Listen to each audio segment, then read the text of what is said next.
आपण सुरू करू पुन्हा. तर सगळ्यात पहिले इंग्लंड आपल्याला बघायचं आहे. इंग्लंड इथे खऱ्या अर्थाने पुढे येतो. इंग्लंड, आता हे झालं इंग्लंड. इंग्लंडला आणि युरोपला विभाजणारी जी एक समुद्राची लाईन आहे, पट्टी आहे, तिला खऱ्या अर्थाने ती अटलांटिकचीच पट्टी आहे. पण त्याला ब्रिटिशांनी इंग्लिश चॅनल म्हणजे ब्रिटिश खाडी असं म्हटलं. इंग्लंडची खाडी, इंग्लिश खाडी असं आपण बरेचदा नाव ऐकतो, तर ती खाडी आहे. इंग्लिश चॅनल त्याला म्हणतात. तर ही त्यांची संपूर्ण महत्वाची खाडी आहे. कारण की ही खाडी त्यांना संरक्षण दृष्ट्या जर बघायला जाऊ तर खूप उपयोगी पडलेली आहे.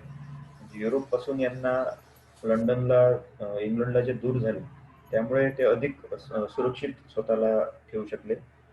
युद्धाच्या प्रसंगी जर आपण म्हणाल तर प्रथम महायुद्ध असेल, दुसरं, जर्मनीला डायरेक्ट अटॅक लंडनवर करता आला नाही, कारण की तो युरोप पासून भू राजकीय दृष्ट्या फार दूर होता. तर अशा पद्धतीने ते युकेचं स्थान आहे. तर युकेच्या बाजूला राजकीय दृष्ट्या सगळ्यात महत्वाचा देश आपल्यासाठी आहे तो म्हणजे, माझ्या ॲरोकडे तुम्ही लक्षात ठेवा, कर्सरकडे, तर तो आहे फ्रान्स. हे बघा, हा फ्रान्स अगदी इंग्लंडच्या खाली इथे तो आहे. तर जशी मी तुम्हाला सिम्बॉलिक सांगतोय तसं ते लक्षात ठेवा त्या क्रमाने. तर इंग्लंड नंतर दुसरा देश आपल्याला बघायचा आहे फ्रान्स. तर फ्रान्सची राजधानी आहे पॅरिस. ही ती राजधानी इथे आहे, तुम्हाला दिसेल. तर फ्रान्स हा महत्वाचा देश आहे इंग्लंड नंतर. इंग्लंडची राजधानी लंडन इथे आहे आणि पॅरिस इथे आहे. तर सध्या म्हणजे आधुनिक काळात या दोन राजधान्यांना जोडणारा जो ब्रिज आहे त्याला लंडन ब्रिज म्हणतात.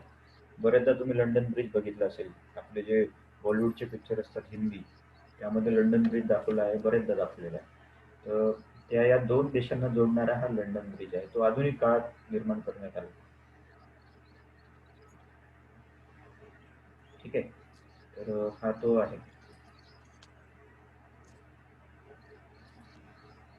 लंडन ते पॅरिस असा तो ब्रिज आहे फ्रान्स आहे. तर तुम्हाला लक्षात कसं ठेवायचं सिक्वेन्स, लंडन, इंग्लंड, त्यानंतर फ्रान्स असं ते लक्षात ठेवा, लंडन फ्रान्स असं. आणि त्यानंतर दुसरा महत्वाचा देश आपण घेऊया तो म्हणजे जर्मनी. तर जर्मनी इथे आहे, फ्रान्सच्या अगदी इकडे या साईडला बघा, तर जर्मनी तुम्हाला दिसेल. तर जर्मनीची राजधानी आहे बर्लिन, ती इथे आहे. ठीक आहे, जर्मनी. आता तुम्हाला ॲरो माझ्या लक्षात, ॲरोकडे लक्षात घ्या, इंग्लंड, फ्रान्स, जर्मनी, म्हणजे ट्रँगल करायचं 90चा या साईडचा. इंग्लंड, फ्रान्स, जर्मनी, हे तीन देश लक्षात ठेवा. हे तीन देश लक्षात ठेवले तर राजकीय इतिहास तुम्हाला लवकर लक्षात येईल. England, France, Germany. हे रिपिटेशन मी का बरं घेतो, कारण की ते तुमच्या लक्षात राहू नये. आता हे तीन देश दिसतील असं मी केलं आहे zoom. England, France, Germany, triangle असं लक्षात ठेवा 90चा. ओके, पुढे जातो आता. इंग्लंड, त्यानंतर फ्रान्स, त्यानंतर जर्मनी.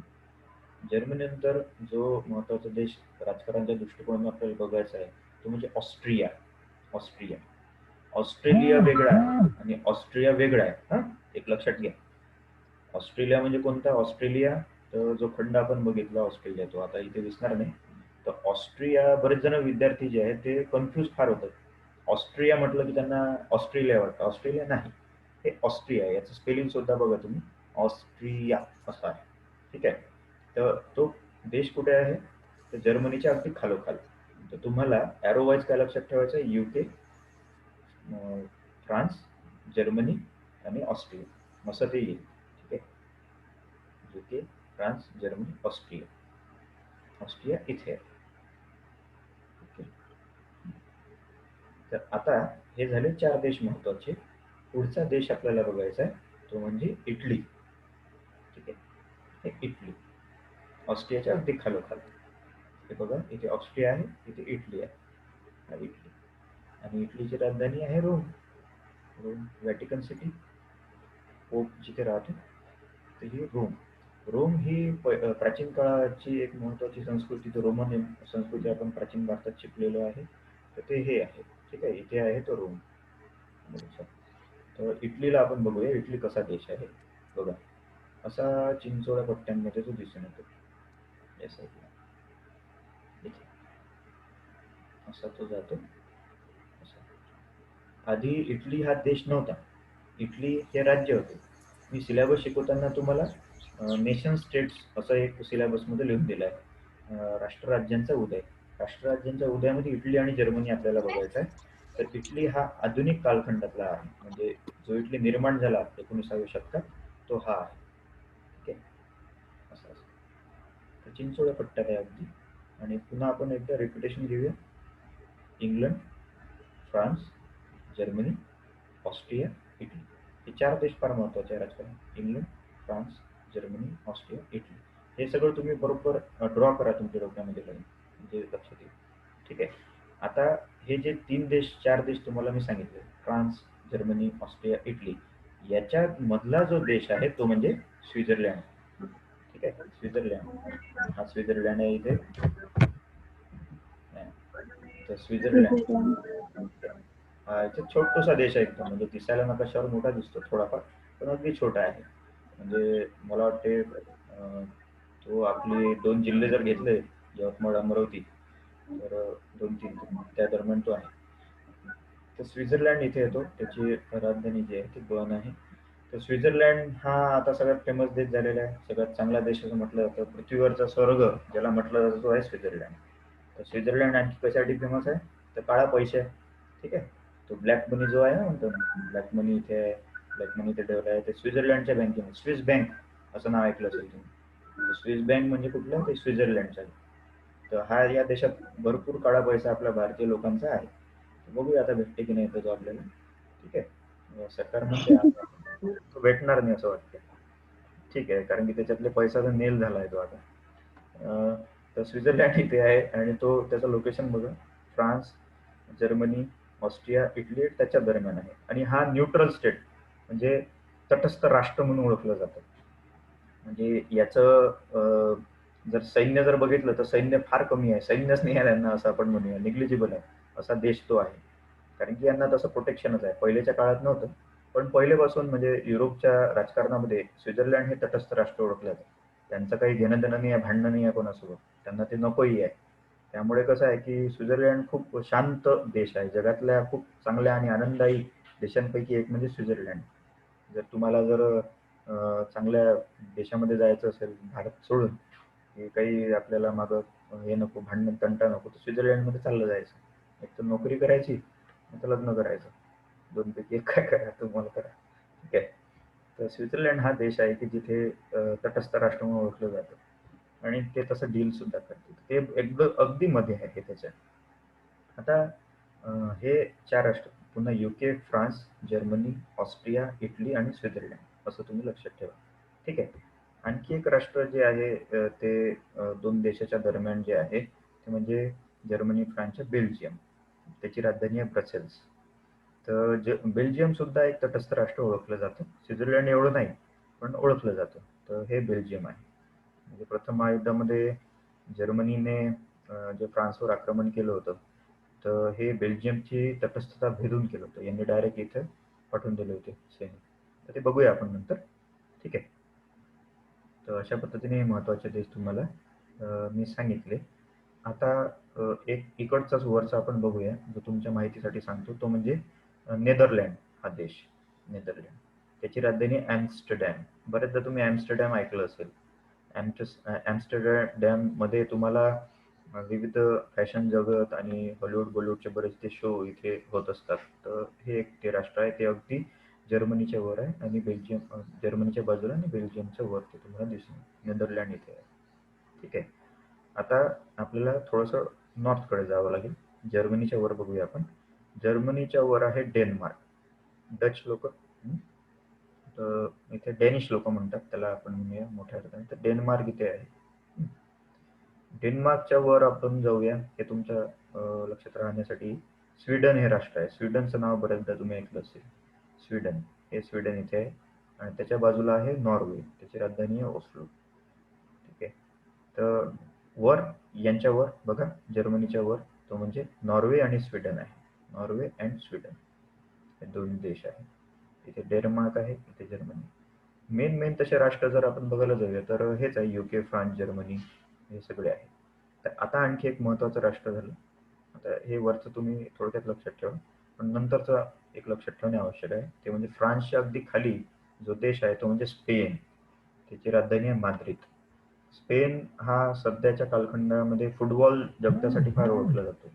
म्हणजे रिअल मॅड्रिड नावाचा फुटबॉलचा संघ आहे, ज्यामध्ये क्रिस्टियानो रोनाल्डो सारखे मोठमोठे स्टार आहेत. तर ते या स्पेनच्या ह्याच्यात आहे, तर त्याची राजधानी आहे माद्रिद. तर हे खऱ्या अर्थाने स्पॅनिश लोक जे म्हणतो आपण, स्पेनचे लोक, स्पॅनिश लोक, लॅटिन भाषा बोलणारे, तर ते या देशातले आहे. आणि या स्पेनच्या बाजूलाच आपल्यासाठी महत्वाचा देश आहे, तो म्हणजे पोर्तुगाल. त्याची राजधानी आहे लिस्बन. पोर्तुगाल अर्थात पोर्तुगीज, वास्को द गामाचा देश जर मोठ्या याने म्हटलं तर. वास्को द गामा कुठून आला? तर इथून आला, इथून निघाला तो.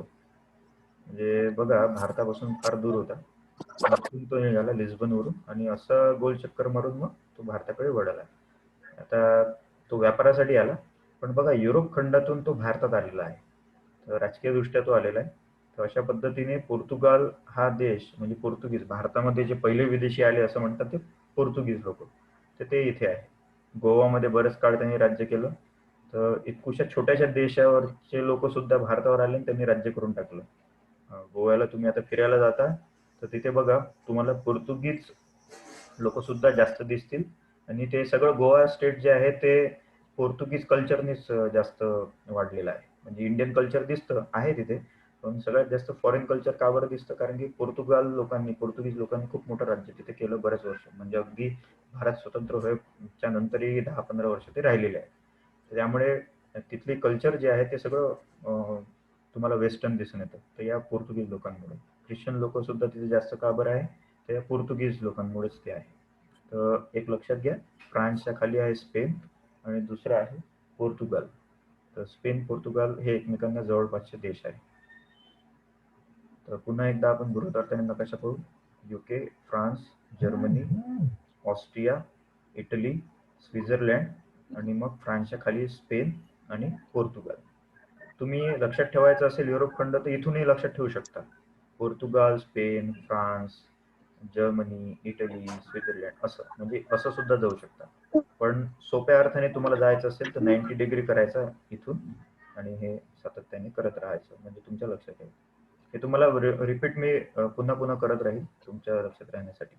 आता जर्मनीच्या बाजूला राजकीय दृष्ट्या आपल्याला महत्वाचा देश बघायचा, तो म्हणजे पोलंड.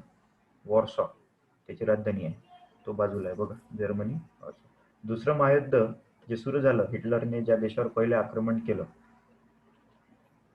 पुन्हा पार्टिसिपंट जॉईन होत आहे, लेट लेट जॉईन होत गेलं की इथे प्रॉब्लेम येतो मला. एक मिनिट.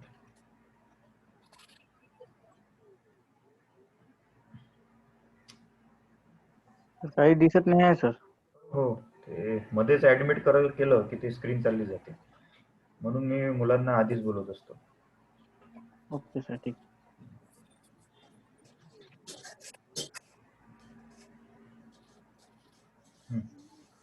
ठीक आहे.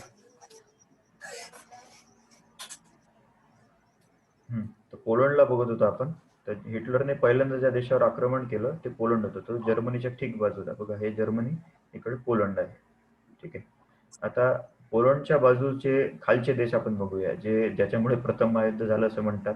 ते खऱ्या अर्थाने बाल्कन राष्ट्र त्याला म्हणतात. बाल्कन राष्ट्रे. तर हे 14 लहान लहान 16 राष्ट्रांनी बनलेलं बाल्कन राष्ट्र आहेत. बाल्कन अर्थात त्याचा अर्थ होतो पर्वतीय प्रदेश. तर हे बाल्कन राष्ट्र अगदी छोटे छोटे आहे, लक्षात राहत नाही, पण तुम्हाला थोडक्यात काही देशांची माहिती मी देतो. तर हे बाल्कन राष्ट्र कुठून सुरुवात होते लक्षात घ्या. जर्मनी, पोलंड आणि इटली आणि ऑस्ट्रिया, म्हणजे ऑस्ट्रियाच्या खाली, इटलीच्या बाजूला, पोलंडच्या खाली आणि या साईडला हा पट्टा जो तुम्हाला दिसून येतो हा बाल्कन राष्ट्रांचा आहे. हा सगळा पट्टा, हे तुम्हाला मी एरो दाखवतो, हा सगळा जो पट्टा आहे तो बाल्कन राष्ट्रांचा आहे. तर असं म्हणतात प्रथम महायुद्ध हे बाल्कन राष्ट्रांमुळे झालं. हे बाल्कन राष्ट्रांमध्ये कोणकोणते छोटे छोटे राष्ट्र आहेत? तर झेक रिपब्लिक आहे, त्यानंतर स्लोवेकिया आहे, हंगरी आहे, रोमानिया आहे, क्रोएशिया आहे. मी फक्त पटपट नाव घेतो कारण की ते लक्षात राहणार नाही. त्यानंतर बोनस हर्गेनेज आहे, सर्बिया आहे, सर्बिया महत्वाचा देश आहे, बुल्गारिया आहे, रोमानिया आहे. आणि त्यानंतर जो देश आपल्याला महत्वाचा आहे तो म्हणजे ग्रीस. ग्रीक लोक ज्या देशातून भारतात आले, तो हा आहे देश ग्रीस. त्याची राजधानी आहे अथेन्स. हा तो ग्रीस छोटासा देश आहे. आणि हे मॅसिडोनिया जो देश तुम्हाला दिसत आहे हा पहिले ग्रीसमध्येच होता. आणि हा मॅसिडोनिया कोणासाठी फेमस आहे तर अलेक्झांडर द ग्रेट, सिकंदर जो भारतात आला तो या देशातून आला. मॅसिडोनिया तो मॅसिडोनियन होता, मॅसिडोनियन ग्रीक त्याला असं म्हणतात. तर याचं राजधानी आहे स्कोजे. ठीक आहे, एस सायलेंट होऊन जातं. मॅसिडोनिया इथून तो आला, म्हणजे इथून तो बघा त्याचा रूट सांगतो मी तुम्हाला. इथून अलेक्झांडर निघाला मॅसिडोनियामधून तर या तुर्कीच्या पट्ट्यातून, म्हणजे इथून तो जुळला आणि तुर्कीमधून मग तो गेला इकडे या साईडला आफ्रिका खंडामध्ये, इथून इथून गेला इकडे आणि तिकडे भारतात आला. म्हणजे इतक्या लांबच्या प्रदेशातून तो भारतात आला. आपण भारतीय लोक बसलो तिथं आपापल्या ठिकाणी, पण हे लोक आपल्या इकडे येऊन गेले आणि त्यांनी राज्यही केले. इतकं मोठं त्यांचं योगदान आहे त्यामध्ये. मॅसिडोनिया अलेक्झांडरचा देश म्हणजे हा देश आहे. तर तो अगदी खाली, आता तो वेगळा झाला, पहिले ग्रीसमध्येच मोडला जायचा. ग्रीक लोक हे 3-4 8 स्टेटमध्ये विभागले गेले होते प्राचीन काळी. त्यात मॅसिडोनिया आहे, अथेन्स आहे, स्पार्टा आहे.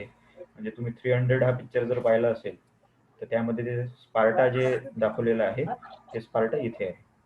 तर ते ग्रीक लोकच होते. तर हा तो देश आहे. ठीक आहे, तर हे आहे बाल्कन राष्ट्र आहे, चिंचोळी पट्टी. इटलीच्या बाजूलाच ग्रीस आपण असं बघू शकतो. ठीक आहे, तर हे झालं. त्यानंतर आता पोलंडच्या बाजूला बेलारूस नावाचा देश आहे. त्यानंतर युक्रेन आहे. त्यानंतर लिथुआनिया आहे, लाटविया आहे, इस्टोनिया आहे. तर हे नावं लक्षात ठेवायची काही गरज नाही. ठीक आहे. नहीं आता कदर के चालू ना कोणाचा तरी ऑडिओ चालू आहे बोलण्याचा, त्यांनी बंद करायचं. हां, तर इथे तो देश आहे. तर पोलंडच्या बाजूला युक्रेन आहे, बेलारूस आहे. हे 2 नावं का बरं लक्षात ठेवा? कारण की त्याच्या अगदी बाजूला रशिया आहे, जो या युरोपीय राजकारणामध्ये महत्त्वाची भूमिका पार पाडतो. जसं इंग्लंड पार पाडतो, फ्रान्स आहे, जर्मनी आहे, इटली आहे, ऑस्ट्रिया आहे. त्याचबरोबर एक महत्त्वाचा देश म्हणजे रशिया आहे. तर रशियाची ही युरोपकडची साईड आहे आणि रशियाची राजधानी आहे मॉस्को. ती बघा, ही ही मॉस्को आहे. तर मॉस्को ही या देशापासून फार जवळच आहे तसं पाहिलं. ठीक आहे, ऑडिओ ऑफ करा कोणाचा तरी, घरात खूप आवाज येतात तुमच्या. ठीक आहे, तर हे मॉस्को शहर इथे आहे आणि रशिया इथे आहे. तर आता तुम्हाला जर दूर पाहायचं असेल वरून, तर फ्रान्स, जर्मनी, पोलंडला की बेलारूस ओलांडला की रशिया लागतो. आता बेलारूस हे राष्ट्र जे आहे ते पहिले रशियामध्येच यायचं, पण आता ते वेगळं राष्ट्र झालेलं आहे दुसऱ्या महायुद्धानंतर. पण असं म्हणतात की अजूनही रशिया, म्हणजे रशियानेच मुळात बेलारूसमधली सोव्हिएत राज्य संस्था निर्माण केली होती जेव्हा ते निर्माण झालं होतं. त्यामुळे रशियाच्या अंडर असणारा देश अजूनही राजकीय प्रभाव त्याचा बेलारूसवर आहे. कारण की त्या देशाचं नाव बघा तुम्ही काय आहे, तर बेलारूस म्हणजे अर्धा रशिया असं ते आहे. तर या प्रक्रियेत तो येतो. तर रशिया आणि बेलारूस असं आहे. तर रशिया इथूनच मग पूर्ण या प्रक्रियेत येतो. रखलू मत आता अबे न्यू चल घरी जा कोणाचा ऑडिओ चालू आहे? ऑडिओ जो ऑफ करा तुमचा. तुमच्या घरात आवाज असतील तर ऑडिओ ऑफ करा तुमचा. सारखा सारखा आवाज नको मला. तर पुढे जाऊया आपण. हे महत्त्वाचे देश तुम्हाला लक्षात घ्या लोकेशन वाईज. ठीक आहे. त्यानंतर बाल्कन राष्ट्रांच्या दृष्टिकोनातून प्रथम महायुद्धाला एक कारणीभूत देश म्हणून जर बघायचं आहे तर तुर्कस्तान, टर्की आपण त्याला म्हणतो. टर्की असं त्याचा उच्चार केला जातो. आता त्याची राजधानी अंकारा. म्हणजे तुर्कस्तानचा खलिफा, जे आपण बरेचदा ऐकलेलं आहे इतिहासामध्ये, तुर्कस्तानचा खलिफा, तर ते इथे असायचे.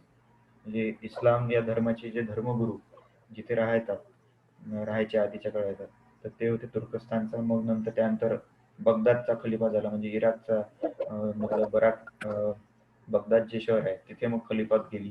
तर हे फिरत राहिलेली आहे. तर अशा पद्धतीने तुर्कस्तान हे राष्ट्र आहे. हे राष्ट्र इथे दार्दानेलची समुद्रधुनी जी आहे त्या जॉईंट होते या राष्ट्रासोबत. या तुर्कस्तानची संपूर्ण सत्ता त्या कालखंडामध्ये या बाल्कन राष्ट्रांवर होती. म्हणजे तुर्कस्तान हा तेव्हा या संपूर्ण प्रदेशावर राज्य करायचा. त्यामुळेच यांचे भांडणं सगळे या जर्मनी, इटली आणि त्यानंतर ऑस्ट्रिया सोबत झालेले तुर्कस्तानचे. तर आपल्या इथं खिलाफत चळवळ जी झाली होती तेव्हाच्या काळात, खिलाफत चळवळ, 1904 नंतर. तर ती खिलाफत चळवळ का बरं झाली होती? कारण की त्यांना तुर्कस्तानचा खलिफा जो तेव्हाच्या काळात प्रथम महायुद्धामध्ये एकूण इंग्लंडच्या कडून पराभूत झाला होता, त्याची खिलाफत वाचवण्यासाठी. म्हणून ते खिलाफत चळवळीचा बघा संबंध कुठे आहे, तर या प्रथम महायुद्धातील तुर्की या राष्ट्राशी आहे. त्यामुळे हे रिलेशन तुम्हाला लक्षात ठेवावं लागेल, देश लक्षात ठेवावा लागेल, की त्याचा सरसकट इम्पॅक्ट जो आहे तो भारतावर पडलेला आहे. कारण की युरोपमधून तर इंग्लंड भारतावरच आक्रमण केलं, तेव्हा फ्रान्सही आले, पोर्तुगीजही आले, डचही आले, हे सगळे युरोपमधून आले आणि त्याचा प्रभाव थोडा बहुत अर्थाने भारतावर पडला. म्हणून हा विषय जो आहे आपला आधुनिक जगाचा, तो भारताशी थेट रिलेट करतो, म्हणून त्याचा अभ्यास करणे आवश्यक आहे. आता तुर्कस्थानच्या वर अगदी जो महत्वाचा समुद्र आहे तो आहे काळा समुद्र, ब्लॅक सी असं आपण त्याला म्हणतो. एक ब्लॅक सी, हा इथे ब्लॅक सी आहे अगदी बाल्कन राष्ट्राच्या बाजूला आणि रशियाच्या अगदी खाली. ठीक आहे, हा रशिया आहे, हा रशिया आहे, रशियाच्या अगदी बाजूला. आता रशिया आणि तुर्कस्तान आणि बाल्कन राष्ट्रे यांच्यामध्ये सगळ्यात वादग्रस्त मुद्दा जो आहे तो काळ्या समुद्रावर कोणाचं अधिपत्य असावं.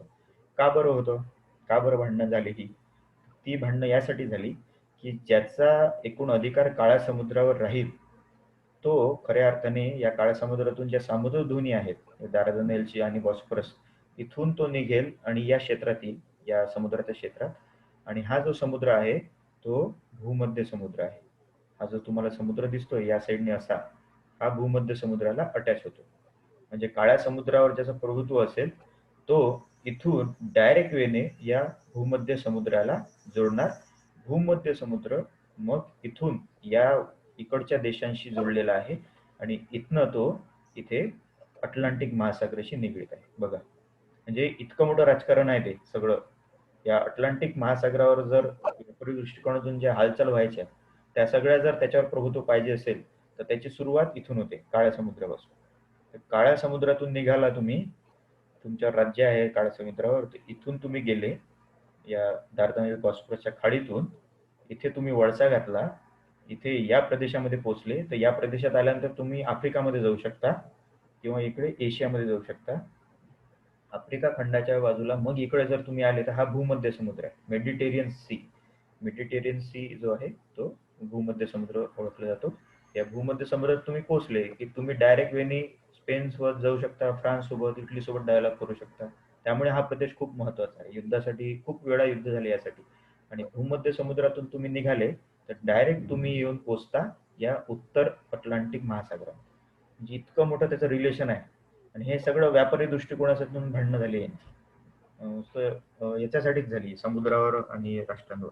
तर रशिया सोबत जे भांडणं झाले या राष्ट्रांची याचवरून आहे. जर रशियाने काळ्या समुद्रावर आपलं प्रभुत्व निर्माण केलं की तो डायरेक्ट वेने या साईडला येऊन जाईल आणि आपला व्यापार थांबेल.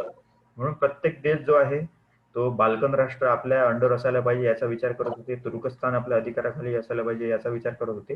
कारण की तुर्कस्तान आणि बाल्कन राष्ट्र यांच्या बाजूलाच ब्लॅक सी आहे. त्यामुळे रशिया नेहमी काय करायचा, रशिया या प्रदेशामध्ये बाल्कन राष्ट्रावर आपला हात असला पाहिजे. कारण की तुर्कस्तानला जर तो जिंकू शकला नाही तर बाल्कन राष्ट्र तरी आपल्या हातात असला पाहिजे, जेणेकरून तो इकडच्या एरियामध्ये एंटर करू शकतो. इतकं मोठं राजकारण ते होतं. आणि रशियाने हे करायला नाही पाहिजे म्हणून काही हे राष्ट्र जे आहे ते तुर्कस्तानला सपोर्ट करायची, नाही तर बाल्कन राष्ट्रांना सपोर्ट करायची आणि अशा पद्धतीने रशियाला मागे ढकलायची. तर हे सगळं भूगोलावरच घडलेलं आहे. हा इतिहास जो आहे भूगोलावरचा इतिहास आहे. त्यामुळे तुम्हाला हे सगळे मॅप जे आहेत लक्षात ठेवणे आवश्यक पडतं.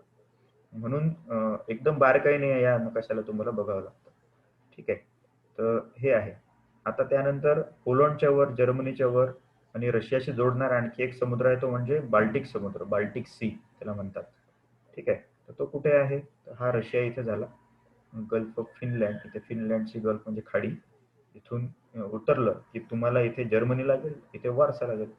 आणि जर तुम्ही इथून पास झाले तर पुन्हा एकदा तुमचं नॉर्थ सी इकडे येईल, अर्थात अटलांटिक समुद्रामध्ये तुम्ही पोहोचू शकाल. पण बाल्टिक समुद्राचं सगळ्यात महत्वाचं स्थान जर आपण बघितलं तर ते का बरं आहे, जसं काळ्या समुद्राचं स्थान आहे तसं बाल्टिक. म्हणजे काळ्या समुद्रावर जर रशियाला राज्य करता नसता आलं तर मग किमान या प्रदेशावर राज्य करायचं, म्हणजे बाल्टिक मधून तरी इकडे घुसता येईल आपल्याला. तर हे सगळं ते राजकारण खेळापायी झालेलं आहे. आणि हे सगळे राष्ट्र त्यामुळेच आपल्या एकमेकांच्या प्रदेशामध्ये हस्तक्षेप करायचे. तर असे ते युरोपचं राजकारण झालं की ज्यामुळे प्रथम आणि दुसरं महायुद्ध निर्माण झालं. आणि खऱ्या अर्थाने त्यामुळेच जगाचा इतिहास तुमच्या समोर अशा पद्धतीने आलेला आहे. तर एवढं मोठं राजकारण समजून घ्यायसाठी तुम्हाला हे मॅप जे आहेत ते लक्षात ठेवावे लागतात. आता काही काही देश तुम्हाला सांगतो की जे देश तुम्ही म्हणजे ऐकलं असेल त्यांच्याविषयी. व्हॅटिकन सिटी, पोप, ख्रिश्चन लोकांचा धर्मगुरू जिथे असतो तो व्हॅटिकन सिटीमध्ये आहे. रोमच्या अगदी जवळ आहे. म्हणजे रोममध्येच व्हॅटिकन सिटी आहे. ही बघा किती छोटी सिटी आहे. इतकं बस इतका एरो एवढी आहे. त्या व्हॅटिकन सिटीवर राज्य कोणाचं आहे? तर पोपचं आहे. पोपचे सैनिक राहतात. म्हणजे इटलीला रोमचं संरक्षण करण्याची जबाबदारी आहे. पण त्याच्या अंदर जर आपण म्हणायला जाऊया तर पोपचं स्वतंत्र राज्य आहे. तिथे पोपचे पोलीस आहे. पोपचंच कायदे कानून तिथे चालतात. ख्रिश्चन धर्माची सगळं तेच आहे. जसं तुर्कस्तान बगदादचा खलिफा होता आणि त्यांचे धर्मगुरू तिथे राहायचे बगदादमध्ये, तुर्कस्तानमध्ये. तसेच ख्रिश्चन लोकांचा मोठा धर्मगुरू जो आहे तो इथे राहतो या व्हॅटिकन सिटीमध्ये. जगातली सगळ्यात छोटं शहर जर आपण म्हणायला जाऊया तर हे व्हॅटिकन सिटी आहे. हे व्हॅटिकन सिटी इथे आहे बघा. ती इटलीमध्ये आहे. रोमच्या अगदी रोम त्या प्रदेशामध्ये ती आहे. इथे व्हॅटिकन सिटी आहे. त्यानंतर एक महत्वाचा देश म्हणजे मोनॅको. हे मोनॅको शहर जे आपण जर बघितलं तर एक मिनिट.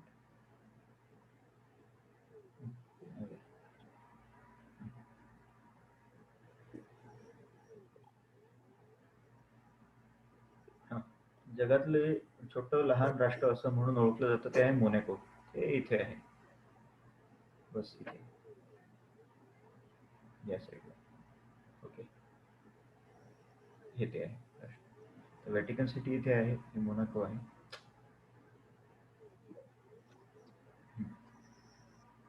ठीक आहे. तर अशा पद्धतीने हा मॅप आहे. आपण एकदा रिवाइज करू महत्वाचे देश. ठीक आहे. UK, France, Germany, Austria, Italy, ठीक आहे, स्वित्झर्लंड. हे झाले महत्वाचे देश. त्यानंतर ऑस्ट्रिया, इथे चेक रिपब्लिक घ्या, नाही तर जर्मनी घ्या. जर्मनीच्या बाजूला पोलंड, पोलंडच्या बाजूला बेलारूस आणि तिकडे रशिया. ठीक आहे. त्यानंतर इथे जर बघायला जाऊया तर इथे ग्रीस आहे, बाल्कन राष्ट्र. हा संपूर्ण बाल्कन राष्ट्राचा प्रदेश आहे. तो तुम्ही लक्षात ठेवायचा. आणि इथं राजकारण बाकीचं असं आहे. फ्रान्सच्या बाजूला स्पेन आहे, इकडे बाजूला पोर्तुगाल आहे. ठीक आहे. तर यांच्या काहींच्या राजधान्या तुम्ही लक्षात ठेवायच्या. फ्रान्सची राजधानी जशी पॅरिस आहे, जर्मनीची बर्लिन आहे, स्वित्झर्लंडची बर्न आहे, इटलीची रोम आहे. या सगळ्या राजधान्या लक्षात ठेवा. तुम्हाला जनरल नॉलेजसाठी सुद्धा ते लक्षात राहील, आवश्यक आहे. ठीक आहे. तर असा तो युरोपीय प्रदेश आहे की ज्या प्रदेशाच्या मुळे खऱ्या अर्थाने राजकारण जगाचं घडलेलं आहे. तर इथूनच सगळे राष्ट्र भारतावर आले. म्हणजे एशिया आफ्रिका खंडामध्ये या राष्ट्रांनी वसाहती निर्माण केल्या, राष्ट्र निर्माण केले, राज्य निर्माण केले. त्यांची संस्कृती आपण अजूनही पाळतो. आपल्यावर जे फॉरेन कल्चर आलेलं आहे ते इथूनच आलेलं आहे. याच राष्ट्रांनी जगभरामध्ये घडामोडी केल्या. त्यातल्या त्यात महत्वाचे राष्ट्र हीच आहे. लंडन अर्थात UK, युनायटेड किंगडम हे का बरं महत्वाचं राष्ट्र आहे? कारण की या जगाची सत्ता 75% जगावर होती. या देशाची जी एकूण अधिराज्य होतं ते संपूर्ण 75% जगावर होतं. त्या इंग्लंडच्या बाजूला आयर्लंड नावाचा देश आहे. पहिले आयर्लंड जो होता तो इंग्लंडचाच देश होता मानला जायचा, समजला जायचा. पण त्यानंतर आयर्लंडने स्वातंत्र्य युद्ध केलं. जोसेफ मॅझेनी या आयर्लंडच्या इतिहासामुळेच प्रेरित झाला आणि इटलीचं मोठं त्याने राष्ट्र निर्माण केलं.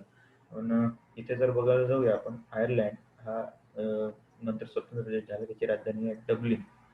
तर हा जो प्रदेश आहे इंग्लंडचा आहे. मला वाटते स्कॉटलंड जो आहे हा देश आहे स्कॉटलंड. तर स्कॉटलंड सध्या स्वतंत्र होण्याचा विचार करतोय पण अजून झालेला नाही. तिथे जनमत जे होतं ते इंग्लंडकडे वळलं, त्यामुळे झालं नाही. पण आयर्लंड हा जो आहे हा देश आता वेगळा झालेला आहे. ठीक आहे. आयर्लंडचं स्वातंत्र्य युद्ध फार फेमस आहे. म्हणजे भारतीय क्रांतिकारकांनी बऱ्याचदा आयर्लंडच्या स्वातंत्र्य युद्धाला स्वतःचं एक महत्वाचा दृष्टिकोन मानला. सावरकरांनी आयर्लंडच्या स्वातंत्र्य युद्धासारखंच स्वातंत्र्य युद्ध आपण करायला पाहिजे असं एक लिहिलं होतं. तर बरेचपैकी त्यांचं ते आहे. तर अशा पद्धतीने हा युरोपचा नकाशा आहे. मी सांगितल्यानंतरही तुम्ही आपलं लेक्चर झाल्यानंतर हा नकाशा एकदा डोळ्याखालून घाला. ऑनलाईन फ्रीमध्ये येतो आणि चांगल्या प्रतीचा तुम्ही तो डाउनलोड करा आणि सातत्याने बघत राहा, कारण की हेच फिरत राहील डोक्यात तुमच्या. कारण की मी बोलता बोलता जर्मनी असं म्हटल्यानंतर बरोबर तुमचा ॲरो जो आहे डोक्यातला जर्मनीवर थांबला पाहिजे. जर्मनी म्हटल्यानंतर मग मी आणखी एका दुसऱ्याच्या देशाचं नाव घेऊन युक्रेनचं घेतलं तर युक्रेनचं तुम्हाला इथे असलं पाहिजे. प्रत्येक देशाचं नाव तुम्हाला असतं. किंवा काळा समुद्र म्हटल्यानंतर काळा समुद्राभोवती खूप राजकारण आहे. तर काळा समुद्र म्हटल्यानंतर कुठे आहे काळा समुद्र? तुर्कीच्या वर किमान आणि रशियाच्या बाजूला. तर हे सगळं जर तुम्ही लक्षात ठेवलं तर तुम्हाला काहीही प्रॉब्लेम होणार नाही हा विषय समजण्यासाठी. कारण की भूगोलाच्या पटलावर इतिहास घडत असतो, हे फेमस वाक्य आहे इतिहासामधलं. तर तसंच ते आहे. तर युरोपचा नकाशा तुम्हाला आला लक्षात थोडाफार? हो सर. हां. तर आणखी काही याच्यामध्ये प्रॉब्लेम नसेल तर आपण जगातले देश थोडक्यात बघूया. ठीक आहे. युरोपचा नकाशा आला सगळ्यांना व्यवस्थित? बरोबर. मेन लक्षात ठेवा, UK, फ्रान्स, जर्मनी, नंतर ऑस्ट्रिया, इटली, त्यानंतर स्पेन, पोर्तुगाल किंवा पोलंड, युक्रेन, बेलारूस, इथे ग्रीस आहे, मॅसिडोनिया, रशिया. तर हा युरोपीय खंड तुम्हाला दिसून येईल. हा संपूर्ण युरोपचा खंड आहे. इतकं ते तुम्हाला लक्षात ठेवावं लागेल. ठीक आहे. आता पुन्हा एकदा मी थोडंसं जगाच्या नकाशाकडे येतो.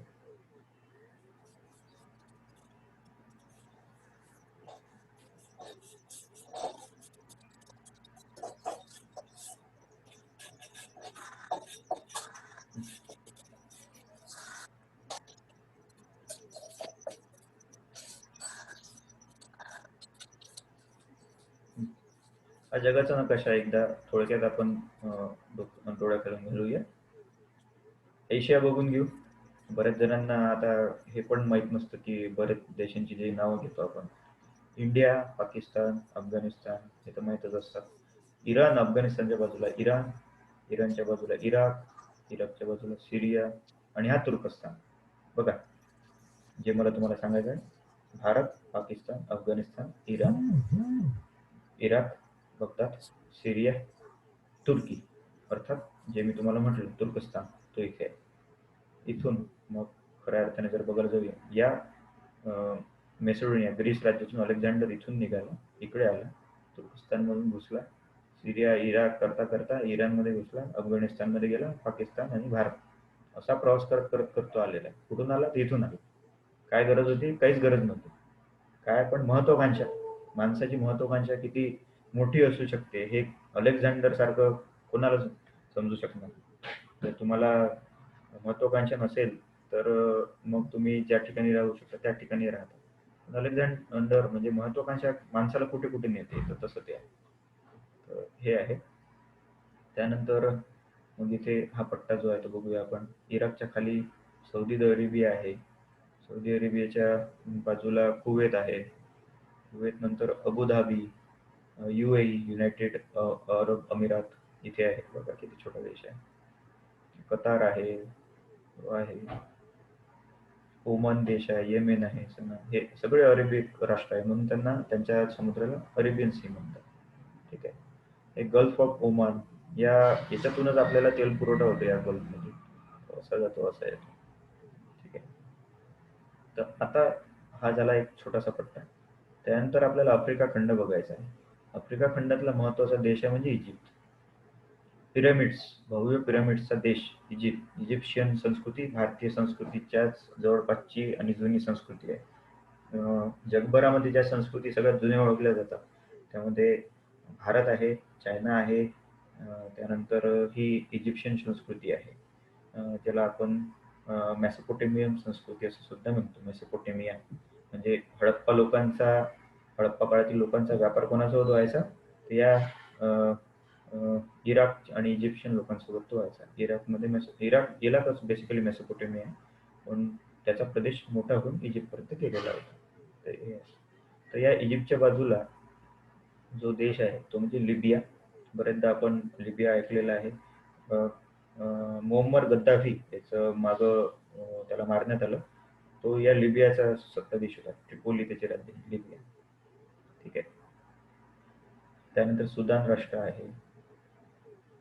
त्यानं इथिओपिया आहे, साऊथ सुदान आहे, सोमाली आहे. हे सोमालिया जे राष्ट्र आहे, हे सोमालिया राष्ट्र इथे आहे आणि ते का बरं फेमस झालं आहे आजकाल? सोमालियन चाचे म्हणजे सोमालियन डकेत जे आहे ते हे समुद्रावर पायरसी करत राहतात, डकेत घालत राहतात. तर या सोमालियन चाचा, कारण की गरीब देश आहे, उत्पन्नाचे साधनं नाही काही, तर इथच्या लोकांचा मुख्य व्यवसाय काय आहे? तर डकेत टाकणे, चोरी करणे. आणि ते इथून जे समुद्रावरून नावा जातात, मोठमोठे जहाजं जातात व्यापारी, त्याच्यात इथं हे गँग बनवतात, त्यांना पकडतात, पकडून मग किडनॅप करून मग जी कंपनी आहे त्यांच्यासोबत डायलॉग करून चांगली 1.5 कोटी, 10 कोटी, 50 कोटी कमवतात. असं त्यांचं जीवन चालू आहे. तर बरेचदा भारतीय नौदलाने यांना चांगला मारा दिलेला आहे, त्यामुळे ते भारतीय नौदल आलं की घाबरून जातात एकदम. मग ते त्याच्यावर हल्ला करत नाही. तो तसा आहे. तर इथे एक छोटंसं राष्ट्र आहे शेचेल्स. तर हे का बरं महत्वाचं आहे? कारण की हिंद महासागरामध्ये एक आहे. त्यानंतर मालदीव इथे आहे. ठीक आहे. सेशेल्स आणि मालदीवला भारतीय पंतप्रधान गेले होते आपले. तर हे छोटंसं आहे. त्यानंतर मदागास्कर नावाचा एक छोटासा देश आहे आफ्रिकेच्या बाजूला. तो इथे महत्वाचा आहे. आपण आफ्रिका बघत होतो. तर हे खूप मोठे देश आहे आफ्रिकामध्ये. तर या सगळ्यांची नावं मी घेत नाही. झिम्बाब्वे इथे आहे. झिम्बाब्वेची टीम क्रिकेटची इथे आहे. ठीक आहे. त्यानंतर